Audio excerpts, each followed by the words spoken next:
A lot of people react very emotionally to what Chen Chun-sing have said recently in Parliament, that national service is not a transaction. Some got angry, some immediately went to numbers and pay comparisons. But before we argue whether he is right or wrong, I think it's worth slowing down and ask, what did he actually mean by that? To me, serving national service is sacred, it's a privilege. I think this sounds crazy to some people. How could anyone say they love NS, right? But don't worry, I didn't lose my mind. I fully understand that NS is tough. Honestly speaking, it was probably the darkest 2 years of my life. I don't think anyone who truly went to NS would describe it as an enjoyable period. But before we talk about allowances, I think we need to remember what we actually went through during these 2 years. Physically, NS pushed you to your limit. The training, the lack of rest, the constant fatigue, waking up tired, going to sleep tired, and repeat it again the next day. Everyone developed the ability to take a quick nap anywhere, even in sitting position. Emotionally, it's even harder. You get scolded from A to Z by your sergeant. You feel useless at times. You feel like every move is wrong, and if you have a girlfriend, most likely she will leave you within the first 2 months. Many people break down quietly, not because they are weak, but because there's nowhere to run. You are forced to confront yourself.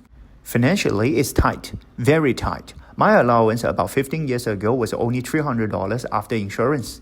It was far from enough. You start counting every dollar. You learn how to stretch money, how to prioritize, and how to survive with less than what you used to. NS is not a pleasant process, but that's exactly why it works. Those 2 years train us in a way that textbooks and the classrooms never can. The things fall apart, you don't panic, you pull yourself together. You learn to count your ammo and to think few steps ahead instead of reacting emotionally. NS doesn't just train soldiers, it trains responsibility. That's why the phrase "from a boy to man" is more than just a slogan. And if we zoom out to look at history, this idea isn't unique to Singapore. In ancient Rome, citizenship wasn't just passport. Service to the state was that complete one's identity as a citizen. People emphasize military service because it proves sacrifice, commitment, and loyalty to the republic. Singapore is obviously no Rome, but the principle still applies. Citizenship feels more real when it costs something. Service makes identity complete. That's why when people talk about citizenship, they always emphasize whether someone has served or not.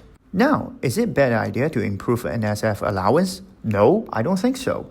If allowances can be improved and life can be made a little bit easier, that's a good thing. There's nothing wrong with that. But hardship is also part of the training. Every generation of Singaporean men before us went through it. If we learn to bite the bullet for 2 years and survived, the next generation can too. Struggle, when properly managed, builds strength rather than destroys it. Some people like to compare NSF allowance with ministerial pay. I personally think that comparison is quite emotional and not very appropriate. Male ministers also serve the national service. Many of them served a longer period, around 2.5 years, with lower allowances and in tougher environments than today's batches. Their current salaries are a separate issue altogether, and we have discussed that in other videos. Mixing that debate with the NS only confused the conversation. At the end of the day, NS is never about the money. It was never meant to be comfortable. It was meant to be formative. It was meant to prepare young men for reality, not shelter them from it. None of us want our future NS men and NSF become the strawberry generation. Fragile, easy broken, and unable to handle pressure.